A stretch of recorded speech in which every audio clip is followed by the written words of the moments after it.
inimaginable se vuelve alcanzable y donde, como bien lo dijo muchas veces, nada es imposible para el que quiere.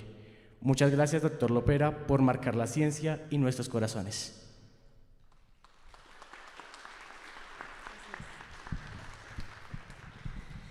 Comenzamos entonces con nuestra sesión científica para el día 1 de AIRC. Le damos la bienvenida al doctor Nadine de Jesús Abdalá. Él es un investigador y médico colombiano cuya destacada trayectoria profesional y académica ha sido fundamental para el avance de las ciencias médicas en nuestro país, especialmente en el campo de la neurocirugía, la cirugía de tumores cerebrales y la cirugía de epilepsia. El doctor Nadine nos va a presentar su ponencia El punto M como una referencia quirúrgica de la cirugía de la fosa media. Bienvenido, doctor.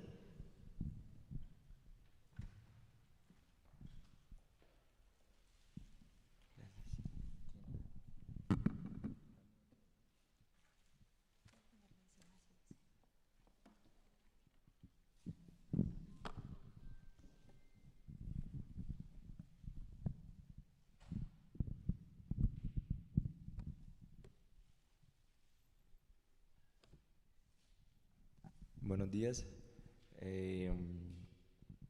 Bueno, yo soy Nadine Abdalá, soy neurocirujano y tengo un entrenamiento en cirugía de base de cráneo y cirugía de epilepsia.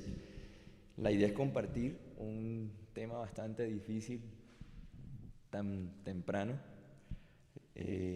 Ojalá que no se aburran y pues más que todo, aparte de querer entender lo que hicimos, es que esto sea un incentivo para que ustedes ojalá lo repliquen, pero además hagan algo mejor que lo que nosotros intentamos hacer. Entonces, este trabajo y nuestro grupo de trabajo no tuvimos conflicto de intereses. Este trabajo está publicado ya en una revista internacional que es el World Neurosurgery, con todo el grupo de trabajo que aparece ahí en la pantalla. La fosa media es un área del cráneo bastante compleja.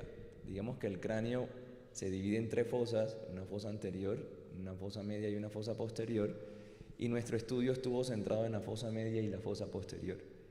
Es bastante compleja porque a través de ella discurren todos los nervios que nosotros nos hacen tener sentido de nuestra vida, desde el primero hasta el último nervio craneal. Son 12, ¿no?, en total.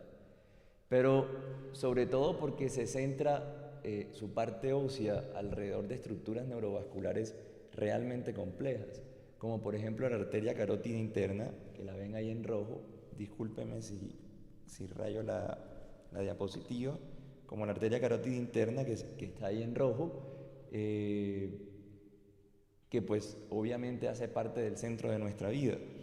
Pero además, si uno mira el hueso petroso, que es toda esta región de aquí, que compone casi que la mitad de la fosa media, la parte posterior del hueso petroso se encuentra en contacto, que es todo esto, con la fosa posterior. Y en la fosa posterior vamos a encontrar dos estructuras que hacen parte fundamental para que nosotros podamos vivir: el tallo cerebral y el cerebelo, ¿cierto? ¿Qué quisimos hacer nosotros en la historia de la neurocirugía? Desde allá hace más de 50 años se ha venido hablando de un abordaje que tiene múltiples modificaciones, que es el abordaje transpetroso anterior, y se llama transpetroso porque uno utiliza una vía de abordaje de anterior a posterior, pasando por este huesito que se llama hueso petroso y intentando llegar hasta la fosa posterior. Tiene múltiples combinaciones, múltiples nombres. Hoy en día se intenta llamar más abordaje extendido a la fosa media, dependiendo el lugar de esta región que voy a señalar hacia la que uno quiera coger. Por eso las flechitas están señalando todas las diferentes direcciones que uno puede, digamos, optar durante el abordaje. Y básicamente está diseñado, o su diseño original fue basado para poder acceder a esta región que se consideraba inaccesible hace unos 40 años, que es la región del apes petroso. Entonces ahí vemos una superposición de una imagen cadavérica en donde está el cerebelo y dos digamos, complejos nerviosos importantes, que es el nervio trigémino, que hace parte, digamos, importante de esta presentación, y el complejo séptimo y octavo. ¿Y por qué centro la presentación en esos dos nervios craneales? Porque nuestro objetivo era que encontráramos unos puntos de referencia óseos que nos permitieran llegar a esa región que está dibujada en amarillo y que nos permitiera esquivar tres estructuras. La primera era la arteria carótida, la segunda era el nervio trigémino y la tercera era el séptimo y el octavo nervio craneal. Ya está publicada la segunda fase de este artículo en la revista Neurosurgery, que es precisamente cómo nosotros hicimos para hacer una transposición del nervio trigémino, pero en esta primera fase solo queríamos encontrar un punto de referencia. Esto es una imagen cadavérica, una disección cadavérica hecha por nosotros, en donde intentábamos mostrar todas las estructuras que están, digamos, adyacentes a esta región, y aquí encontramos el nervio trigémino con sus tres ramas, B1, B2 y B3, pero además encontramos detrás de él todas las estructuras vasculares importantes que van a impactar en la vida de un paciente.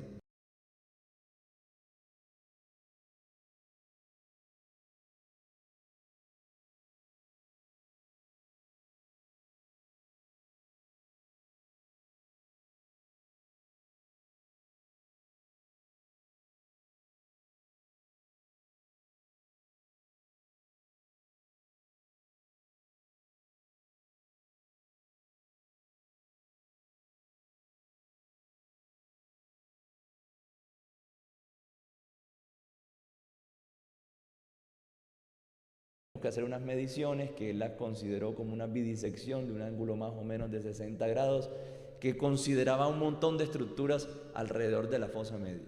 Para cualquier neurocirujano, digamos que creo que aquí apenas hay uno aparte de mí, que es el doctor Barón, pero pues para cualquier neurocirujano, por más experto que sea, hacer estas mediciones era una locura, o sigue siendo una locura. No es posible, porque aquí lo vemos una imagen gigante, pero esto es una imagen ampliada 60 veces. Esto es microscópico. Imagínense ustedes colocar un disector de 1 milímetro y 1 milímetro solamente alcanza a recubrir esta región de aquí. Entonces, esto es algo extremadamente pequeño. Para ir a medir esto en un microscopio, digamos que era una locura. Entonces, ¿qué intentamos hacer nosotros? Encontrar unos reparos óseos que nos permitieran hacer ese fresado, aquí ya lo hicimos, que es este fresado de aquí, para poder acceder a la región que ya les mostré sin dañar estas estructuras anatómicas. Entonces, ese era nuestro principal objetivo, proponer una nueva referencia anatómica de la fosa media y realizar un estudio morfométrico para poder determinar si eso que nosotros estábamos proponiendo era real o no era real.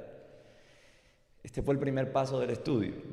¿Qué hicimos? Cogimos 40 huesos temporales. Esta es una de las limitantes del estudio, porque esto lo hice durante un año que estuve en Ciudad de México, en el Hospital 20 de Noviembre. Obviamente los huesos temporales que se cogieron eran huesos temporales con una morfometría, digamos, mexicana, que es completamente diferente a la de nosotros, y puede variar a lo largo de todo Sudamérica, sobre todo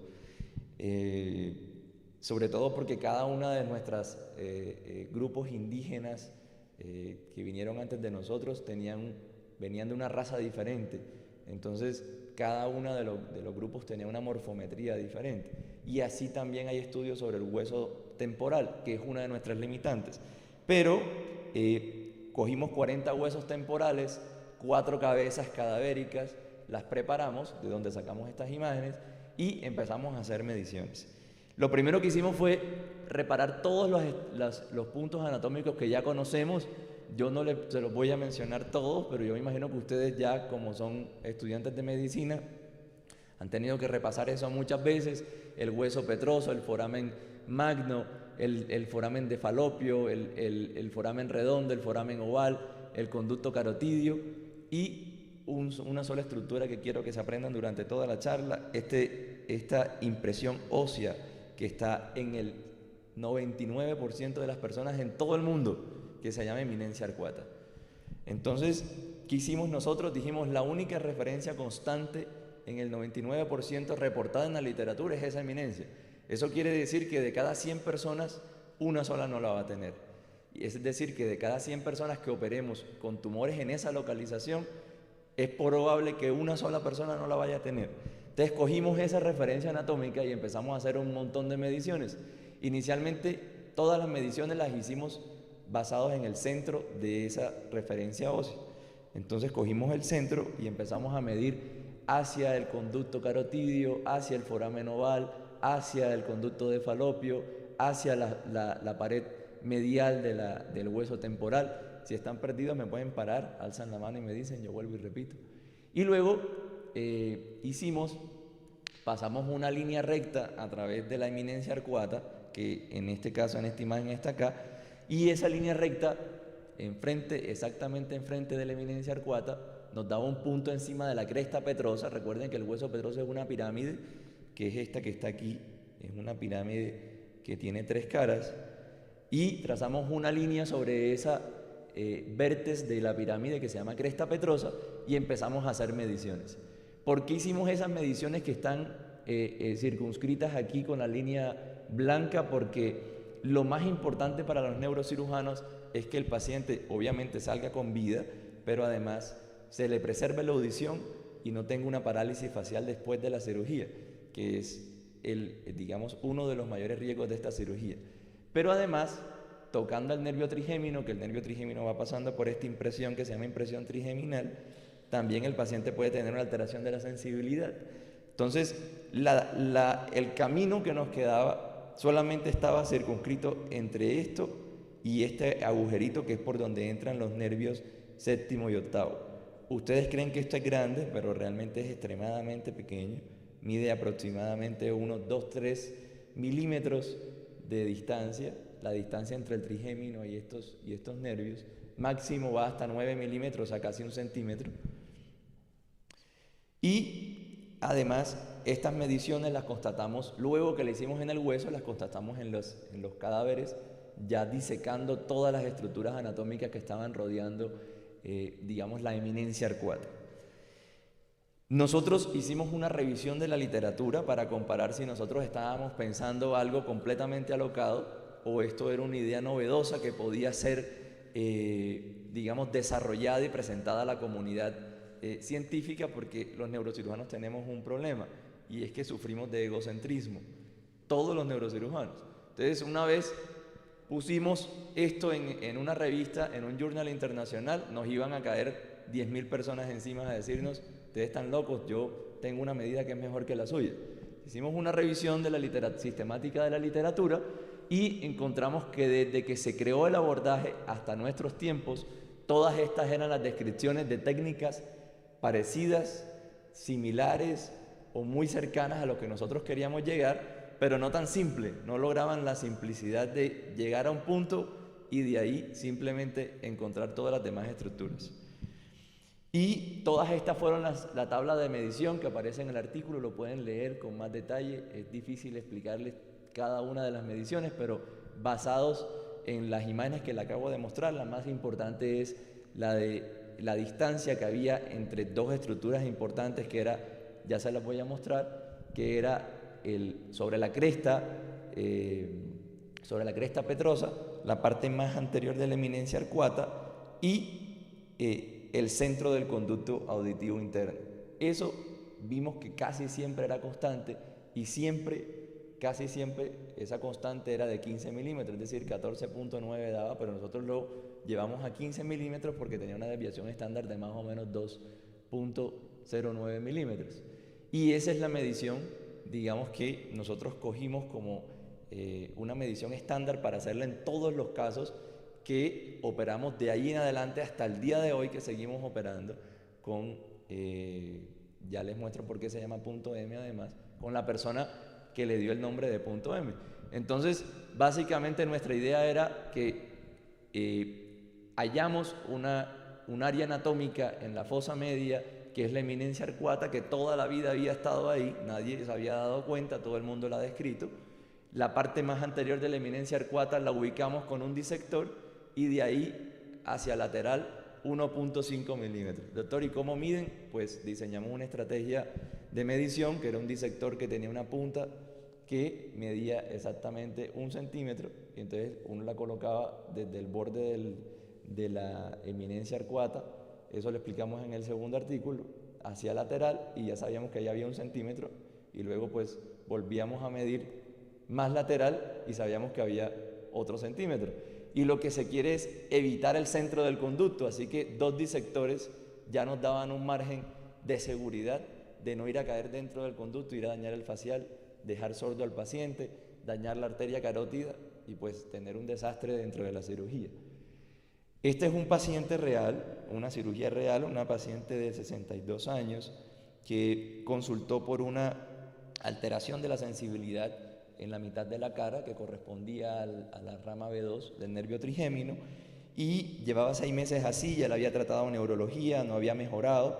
Entonces decidimos revisar sus estudios. Tenía un meningioma de fosa posterior del ángulo pontocerebeloso.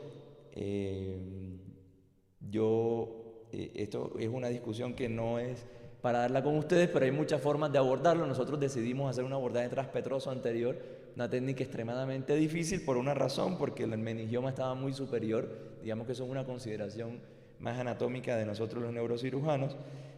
Posicionamos la paciente en esta angulación, hicimos una incisión que acostumbramos a hacer en neurocirugía, hicimos una disección muy cuidadosa de las estructuras externas, y aquí ya estamos dentro del cerebro.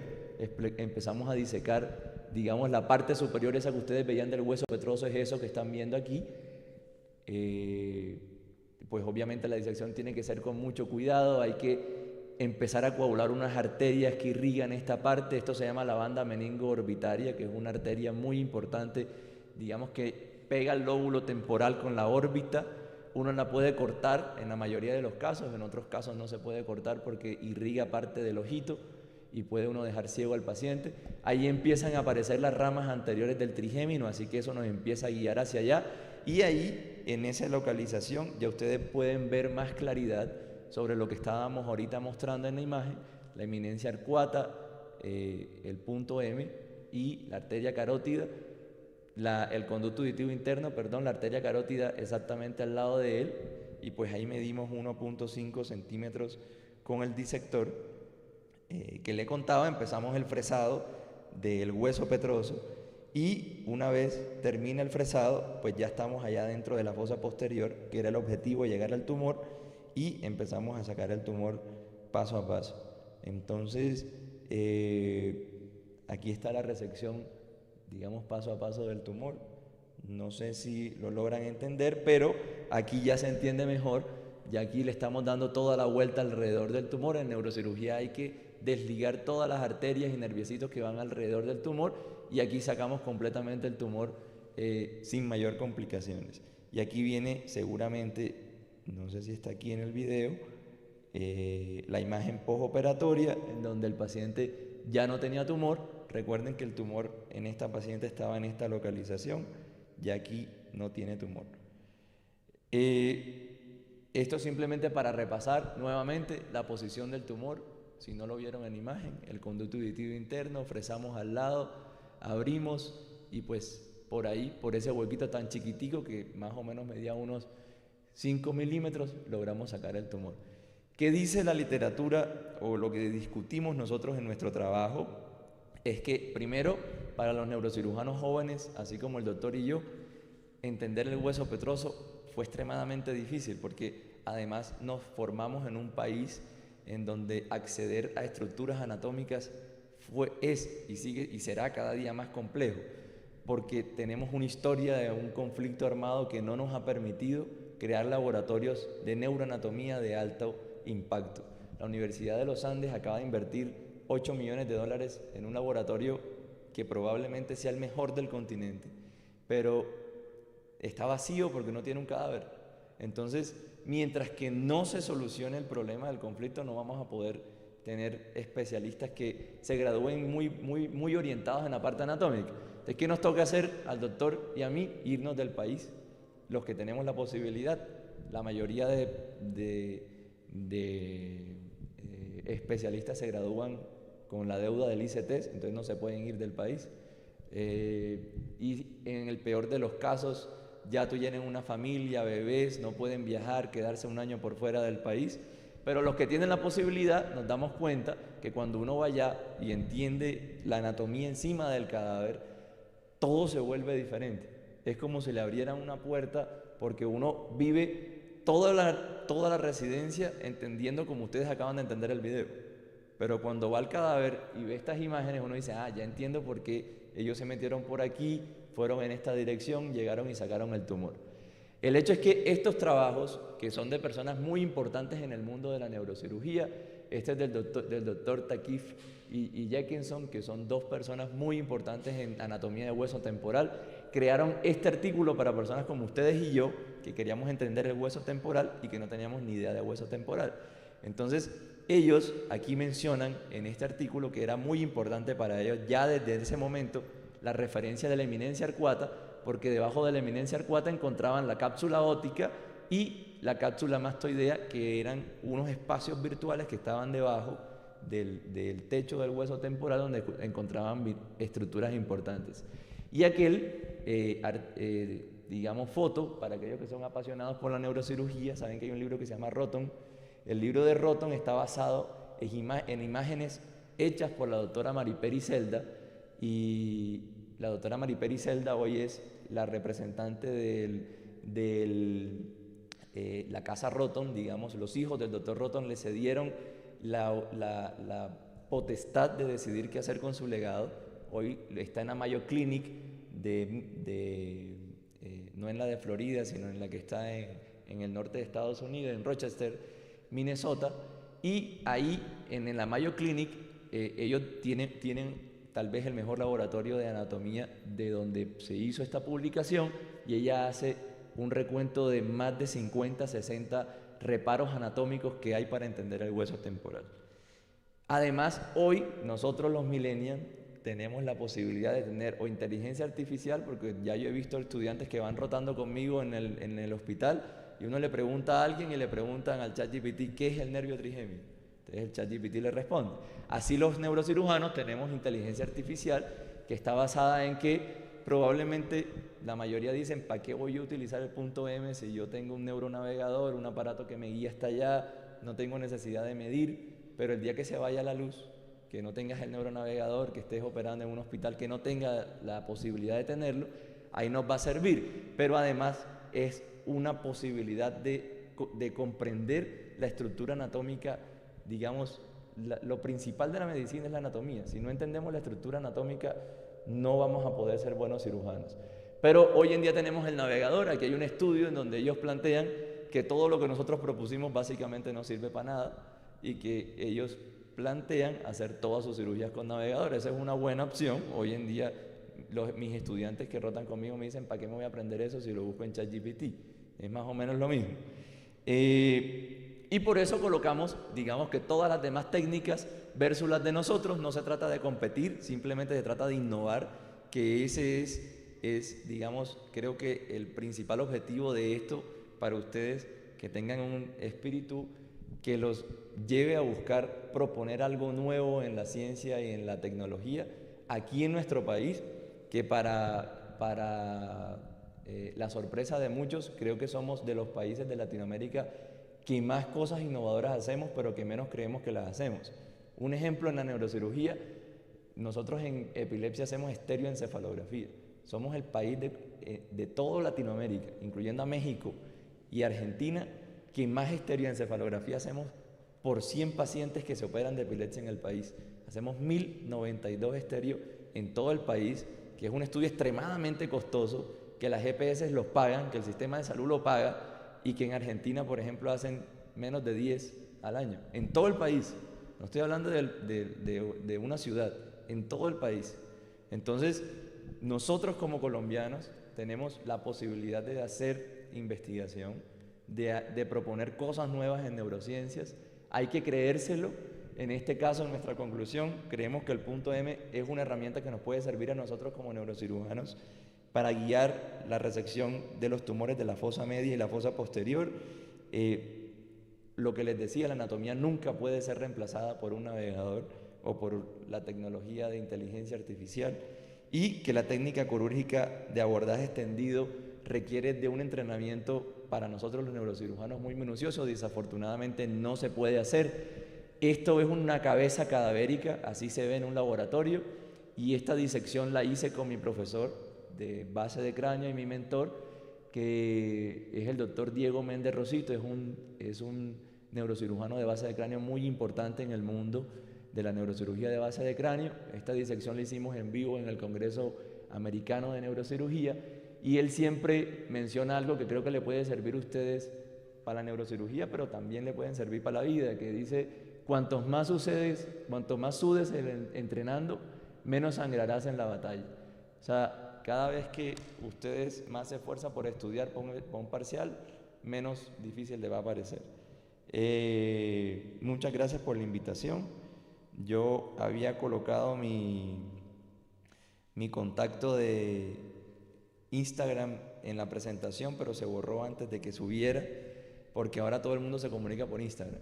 Me parece una buena forma de comunicarnos. Ese es, y a la orden si se interesan en alguna presentación, en alguna investigación o tienen alguna propuesta que hacer en neurocirugía, me pueden escribir sin problema y nos hablamos. Muchas gracias.